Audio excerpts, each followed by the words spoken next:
Okay, this is Mike Ehrenberg. I'm a co-director of the Cryan Tournament, and as we did last year, we're going to have a roundtable discussion about some of the history of the tournament and what we can expect this year. Right now we have Jim Cryan on the call, who is the also co-director, my dear friend, and we have Ann Laprinzi, former sports writer, tennis reporter for the Trenton Times, and a Hall of Famer in both the Middle States and the Mercer County Tennis Hall of Fame. So, Jim, we're going to start with you, and just tell us a brief history of the Cryan Tournament, and how it started and where we're going this year. All right, so I think I did this last year as well, but I'll try and keep the facts straight as I get older. I think because sometimes I conflate some stories, but in this case, a brief summary is that my father and his friends were tennis enthusiasts, hobbyists, and all around lovers of tennis.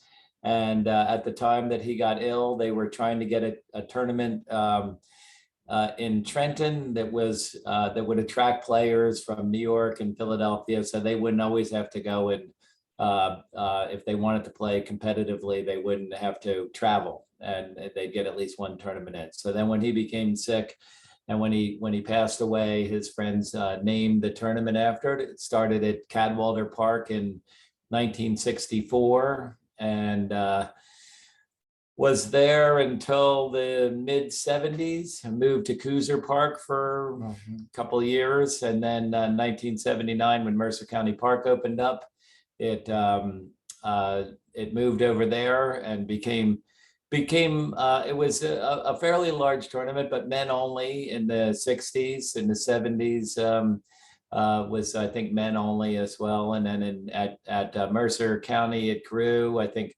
Bill Hughes was running it when it got there, and he did a lot of work. He was a friend of my father's, and I know he did a lot of good work to grow the tournament, to try to make it a special tournament. I think it was for him, and the care that he put into it, I think, grew it. And then over the years, we've had a variety of people involved that. I mean, I've been doing it for about 20 years now, and there's just so many people that love the tournament and love to come out and either watch or play, have fond memories of when they played as a kid, had fond memories of watching their parents play when they were kids. It's a great event. Most of the people that if not everybody mainly almost everybody that knew my father is now passed away, or they don't come out anymore. But there was I have a lot of fond memories of them, all being there in the beginning days of the tournament. So and Ann, tell us about your early involvement, with the tournament. Okay, I've been involved with the tournament as a player, as a volunteer, and as a writer, so I go way back. And I think of the tournament as being in phases, because I came on the scene when it was at Veterans Park, and Bill Hughes, and that's sort of the Bill Hughes era. Bill, I don't know if anybody knows this, but in the very beginning, when it was at Cooser, he got a lot of the ladies, me included, to carry the water of the players. Now, these nice, big, strapping, strong players, and we were walking behind them carrying their water. I mean, that would never go over today very well, but that's what we did. And so anyway, then when it moved to Mercer County, Bill really had a lot of stuff going on. He had a pro-am, he had a luncheon right there, a little tent over at Mercer County Park. And I think it was for the 25th anniversary that he brought Don Budge in, and there was a pro-am and there was a luncheon. So there was a lot of history there and a lot of activities that were going on. And then at the time when Bill decided to step down, I don't know how many years he did it, but it was a good many, and he did a great job. But when he decided to step down, we thought maybe there wouldn't be a tournament because nobody was stepping up. And then finally, I think Rick Stransgo and John Black stepped up, and they did it for a year or so. And I don't really know what happened after that, but I know I was glad when Jimmy and Virginia and Mark came on the scene and just sort of took control and did a great job. And they there was some continuity there. So that was always great. But as a reporter, it was just great getting to know the players, and there was such a buzz out there, and people love to know the stories behind the top male players, and they wanted to know who they are and where did they come from and what are their stories. And I really enjoyed getting to know them too. And of course, as a reporter, that was great. I could ask them all kinds of questions. And I'll tell you though, one of my favorite players to interview, believe it or not, was Punch Malika. He had such a great insight into the game and to the mental thing. And he was just great to talk to. But it was great getting to know like Young Min Kwan when he won it, and a lot of the others that came along. So great memories of that. And then It was of course, great. I was just gonna say he Punch was great. Like he was just great around the tournament. He was a great character. I think we gave him like achievement award or sportsmanship award, and or maybe both. And we would have given him more awards if we had him. I know. Yeah, he and was really. I mean, he was a great player, and he He's was a great just champion. guy. Yeah. And I remember he came back for a couple of years, even though I don't think he was playing. I think he was injured, and he was, but he would come and stop by, and he's a nice man. And he loved that tournament, as so many of the top players that came. They all talked about what a great tournament it was, and they loved playing there. So it was a great thing that you guys have all been doing. Jim, do you remember those years where there was the transition from veterans to Mercer? Was there ever any talk that the tournament was not going to survive, or? Well, not that I was aware of. I mean, I didn't live in the area. I moved away a few times. I mean, I lived here and there, and most recently we lived in Atlanta, and there was I know that I think, well, there were some people that were working on the tournament that were changing it, trying to add more prize money. And I think they did. For 1 year, they added a bit more prize money, even though I don't know that it other than maybe one or two people, I don't think it changed the really the strength of the tournament. But I don't recall anyone say. I do recall when Rick Stranskoff was there, and there was another man that he was in the I probably shouldn't mention their names, but the director. And then there was another man that I recently saw over maybe an hour ago that perhaps grabbed the man's hand and or grabbed the man's arm, and they were having a dispute about the draws in the tournament. So Mike knows who I'm talking about, but I don't want to put it down on I don't want to record it. So Ann, there's another aspect that you didn't mention. You were the parent of a Cryan champion. And what was that like, watching your daughter compete in the great. tournament? First of all, I was really happy when they added a women's division, and that was, I don't know, 1991 or something like that. And then Julie, my daughter, won it in the second year of that. And yeah, that was exciting after being involved with the tournament all these years for her to, do it. And I remember her saying that she was more nervous playing the Cryan tournament than she was playing all the other tournaments, the junior tournaments, because you're in your hometown, and Right. everybody's watching, and there's, stories in the paper every day, and it's a big deal. Yeah. She played for the University of Pittsburgh. Yes. Yeah. Yeah, she played. She was a great player. Yeah.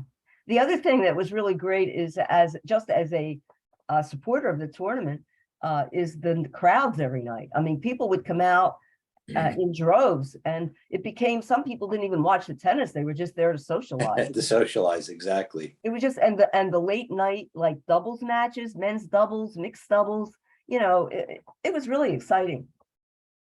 Yeah.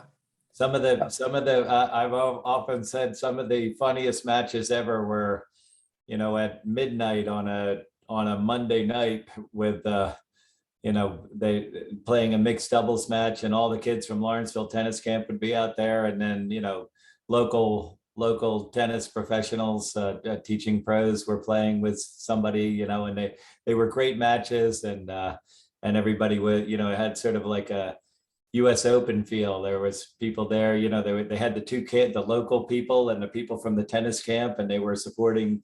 There was a lot of noise, and it just seemed funny to me that would be going on at after midnight. But we don't do that anymore. We don't put off matches so late as we do. But a lot of people mentioned at the time that it had a US Open feel. A lot of people said that. Yeah. Walking around from court to court. It was really great. Yeah, it's a great thing. I mean, the great thing about Mercer County Park is that it's probably one of the best places I've ever seen as far as viewing a large event. Like everything that they have there. I think that the Cryan Tournament, just one of them. That it's such a great place to walk around, and you watch a match, and then somebody will come by and go, "Did you see this match down on court 28?" Right. You walk up there, and they're like, "There's a good match on court 3," and so that really does make it special that people can bring spectators and see other people as well. So yeah, and what I enjoyed about your coverage was you wrote articles about some of the B-level players. You didn't always cover the stars of the tournament. I remember you wrote an article about Marty Devlin when he was in his late 60s playing Mike Klein, and they had like a 3.5-hour match, and they were both so complimentary of each other. And Marty was such a great player, Mike was just a local player, but it was such a thrill for him. And you did a long interview with them. I don't know if you remember writing that.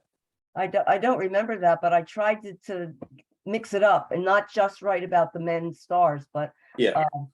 I tried to mix it up, and I had a lot of different people that I talked to and got to know. Yeah, there was another one. There was another article you wrote. It was because my picture's in the article, but it wasn't about me, and it says size doesn't matter. And it was an article about a 5'5" player who played a 6'6" player. Oh, I remember that. You remember that match, right? That's one of my favorite things about the tournament is when, because we don't have age brackets some kid that's 13 enters and he plays right. Some guy that's 6'5". The other thing I thought was nice is for Ann's articles that, for years we would take them and, we put them up on the wall there from the next day. So people would come in and, that added to the tournament that, that there was a newspaper article for people to look at when they came into the lobby or into they came to play that night. So I used to think that the men's B tournament was the men's B single was like the heart of the whole tournament, because that's where all the local players were, and that got the biggest draws.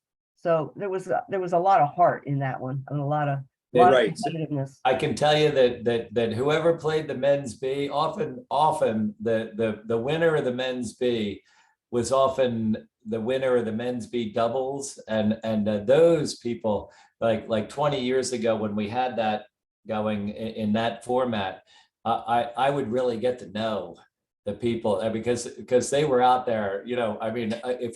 If you were in the men's B and you won or you got to the finals, you had to play, I think, 6 rounds, and then if you were in the men's B dub, so they were there basically the whole week. They were there all week playing, and they would have battles, like just unbelievable long matches, and they just go on and on for a whole week. It was quite something. Right. So the men's B is now the men's A, right? Sort of. Well, it's really the men's B used to be a combination of the men's A and B, so we just split it up, which I think everybody liked. So, the A's are 4-0 and 4-5 and 4-5 and under, right? Yeah. And 4-0 and over. So either 4-0 or 4-5 is the A's, and then 3-5 and below are the B's, and 5-0 and above is the Open. So Got it. if there's And any other players that come to mind that you loved covering during your tenure with the Times that you would sort of like try to corner and talk to? Well, there was so many people from out of town that it was interesting to find out what their story was. But when somebody locally did well, somebody who lived locally, like Emma Levy, it was great seeing her win, and she was such a delight to talk to. That's who comes to mind. Yeah, and she had some big wins. She beat Bardina in a final. She won it, I believe Emma won the Women's Open 4 times. Mhm. And I was lucky enough to play a mixed match with her. We got a terrible draw, and we played Ilya and Sam Lieb in the first round, and Ilya spent the whole night trying to knock her down. So that was Oh, that was wow. not a memorable night for us. Well, But, Ilya is another one. He yeah. was great to talk to, and he's always been around and been supportive. Yeah.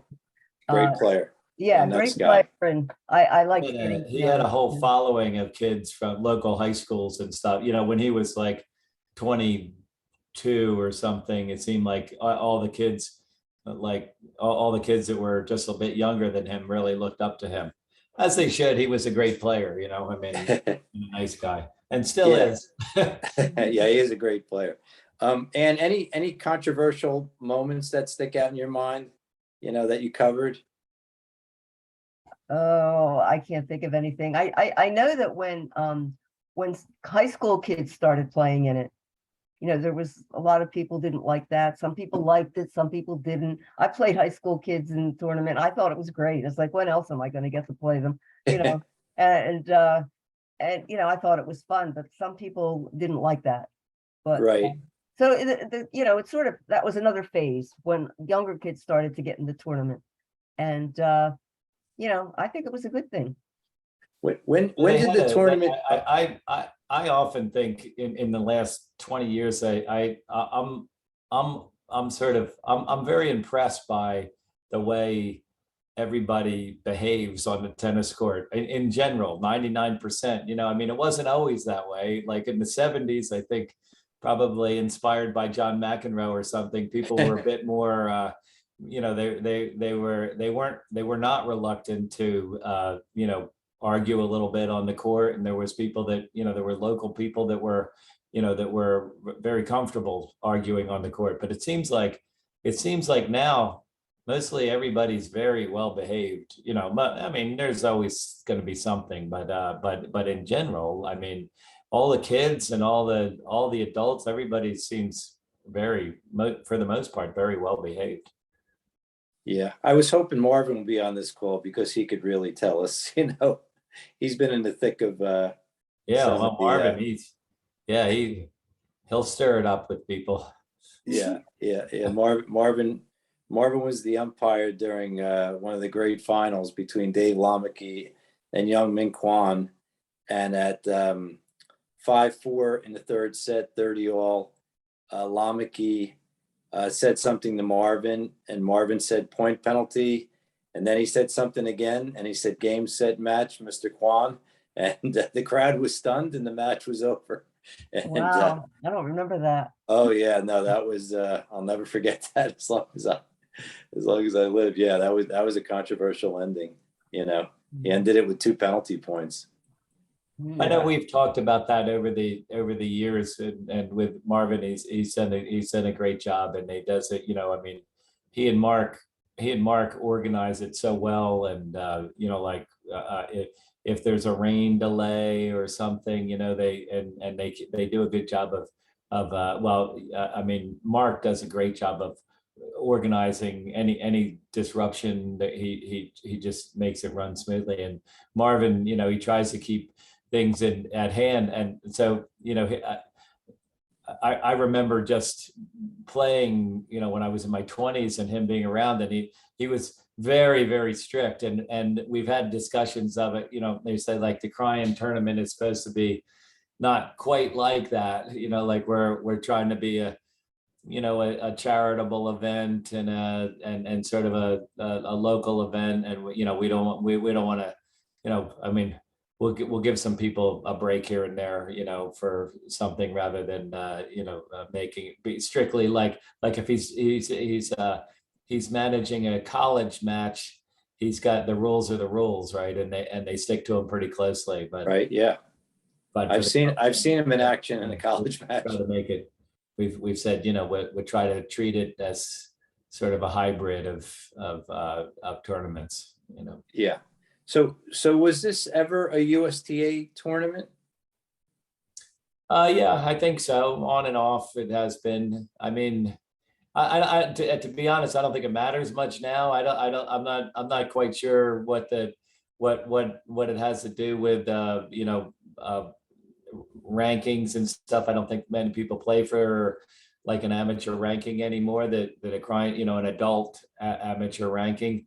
I mean, if we wanted to up it somehow, we'd make I'm not quite even sure what the next level of tournament would be, but to get to make it of some value to somebody that's out there, I mean, just the ranking point. But I think in general, I'm not sure that it matters anymore. Now you have UTR out there as well, right? And the USDA evidently has something comparable.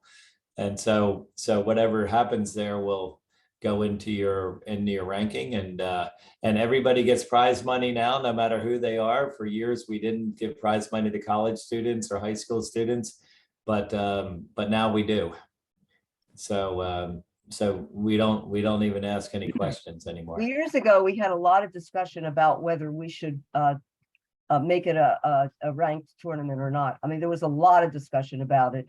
And then after a while, the reputation of the tournament, that took care of it, because people are going to come back. They're not looking for the rankings for this tournament. Right. Yeah.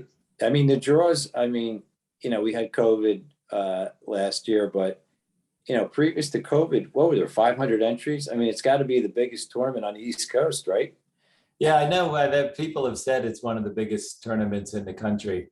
There's some big, I don't know, there's other tournaments that are, I'm not even sure what the scheme is, but they have like thousands of players, but I think it goes over a long period of time, but yeah, I've heard that before, that they say it was one of the big, I don't think we've ever had 500, but we've had 400. Oh, 400, okay. And pretty close to that every year for quite a few years. We've had it up and down, but when do you know when the entries close? Is it tomorrow Sunday night? Oh. Sunday night at Sunday night, 9 p.m. Okay. Whatever Sunday night is, and then if it would serve to any promotional value, we're gonna have extra swag this year. We're gonna have canvas bags, shopping bags that are of high quality, and we'll have Cryan t-shirts, and then we're going to have a sponsored t-shirt. So everybody will get a bag and 2 t-shirts. Oh, that's great. Very nice. What's the entries like? Do you have a lot? Well, I think there's so far there's like 130, but they would always come in later. I just checked. It was 175 when I just checked before. 175, yeah. So yeah. Usually a lot of them come in at the very end. So I sent out. I'd like to give a shout out to the seating committee. That is an incredibly tough job to see people. I know you guys, I know Mike, you've done a lot of that, and I just don't know how you do it. It's actually gotten easier, and when we started doing this in the early 2000s, it was a nightmare because we had no information about people out of the area. They'd write on their entry card, yeah, I'm pretty good, So I play at a junior college, and we really only had one snafu where we put a guy in the qualifier, and he ended up getting to the semifinals. He played for Rollins College, but other than that, now that UTR has their system, we use that, and it's worked very well. We used to use the tennis recruiting system, the STAR system, but now we rely on UTR, and it's come out really, really close. So that's helped us a lot. But in the beginning, it was tough. We get these entries. All the best players would be on one side of the draw, and then on the other side of the draw, it was like, you know, the person that would come through one side of the draw would win in the finals like 0-0. Yeah, and they would like have, you know, 4 hell battles to get there. It would be like, you know, somebody would write, I'm number 1 in Texas, and the other person would, I'm number 1 player for Georgia Tech, or, you know, and everybody's like, well, I don't know. What, I mean, what does that all mean? I mean, last year, the UTR ratings between the 2 finalists was like, you know, 1/10 of a point, and they ended up playing like a 4-hour match. They were that close, and it ended up that the higher seeded guy actually won, but it was remarkable. You know, that was Ann, did you see that match? I don't think so. It was real. The number, well, I guess the number 2, the guy that lost was from, I think he was number 1 for U Penn. Yeah. And then the other guy was like a traveling sort of college age guy that was trying to, I think he was trying to be a professional tennis player. Yeah. But they were, you are right. They're, whatever their UTR rating is, and you would think, you know, it might be a little bit of styles, and these guys are traveling around in different circles, but man, they were, I was a ball kid. So I was out there I was cooking for like 4 hours. The other ball kids wouldn't allow me to work the net post, because if I kneel down, I can't get up fast enough. Those 2 guys, they were dead. They were dead even. It was one of the greatest Cryan finals ever. Really. Yeah, I mean, and they certainly weren't the best players that have been in a Cryan final, but they were evenly matched, and it was hot, and they were both determined to win. They were going to grind each other to dust. Yeah, it was almost 4 hours. It was an amazing match, and we did not expect that, you know, in a COVID year. But man, I'll never forget that match. Right. That was anyway. I better jump off now. I've got to go see my grandchild at the. Okay, so I'll finish up with Ann, because I have some more questions for her. All right. It was nice seeing you again, Ann. Okay, you too. I'll see you out there, I'm sure. And Mike, I'll see you tomorrow morning. I'll see you tomorrow morning at 7:15 for our workout. Okay. Yeah. All right. See ya. So, Ann, is there a particular match that you might remember that has stayed with you all these years from the Cryan? Oh, I have a bad memory. I don't, there were a lot of great matches. I can remember, you know, being out there and somebody's going, oh my gosh, so-and-so is still on the court, and they've got, you know, the 8 o'clock match is on and they're still playing their 6 o'clock match. Yeah. I just don't remember the details. But I remember one year, and maybe you do also, I think Young-Min Kwan lost in a final, or maybe he won, and they took him out by a stretcher, and he was packed in ice, and he had Young-Min Kwan? Yeah. Oh wow. He had completely cramped up, and they took him away in an ambulance. I don't know if you remember that one. Yeah, I don't know. There's a lot of things that happened over the years. Yeah. So how many do you think you covered? If you how many years did you cover it? Oh, you're testing my memory. I really, Yeah. I mean, I don't know. I mean, I don't know. I mean, there were other reporters that covered it, you know. Oh, that's right. Okay. Yeah, so I wasn't the only one. But when Right. I got my, you know, when I started writing my column, the Trenton Times sports editor told me he wants me to cover the Cryan Tournament. I didn't, you know, normally I have to beg, well, we need to cover this tournament. We need to cover this. Yeah. You know, this is happening in the area. But they told me, we need you to cover the Cryan Tournament, you know, and I mean, every day. And that was a pretty big deal to have everyday coverage of a tournament. So you would, so when you started, you went every day to the tournament? Oh, yeah.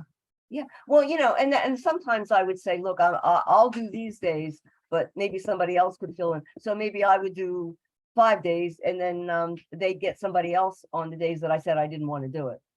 Right. So the Trentonian was also covering it, right?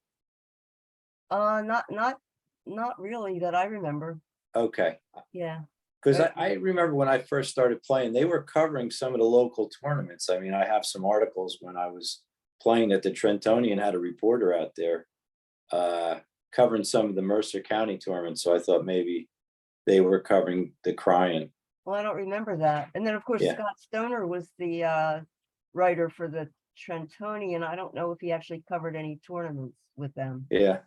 Yeah, he was probably too busy playing in them. So I just saw Scott yesterday. He looks good. And he's still playing a little tennis. So anyway, all right. Well, we thought we were going to have Marvin and Mike, but Mike Cremens, but I don't know what happened to them tonight.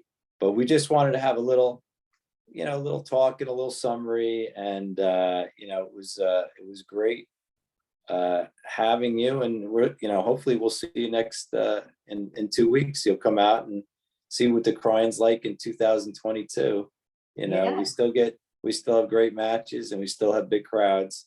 It's definitely been a transition though, because now when I go out there, like last year when I went out there, I used to know everybody. I Now know, it's like, I know. all new people. I don't know people anymore, but they're I still look coming at, out, which is great. and I look at the draws. I don't even know a lot of the people anymore. So I've been involved since early 2000s, and people have come and gone. But I'm not playing in the tournament anymore. But it's nice to still be involved with it and help Mark and help Jim, and You keep guys my all do a hand in great it. job. Yeah. So well, thank you. So Okay. hopefully we'll see you next week. All right. Okay, good luck All with the right. tournament. All right. Thanks, Sam. Thanks for participating. You're welcome. Bye. Okay. Have a good night.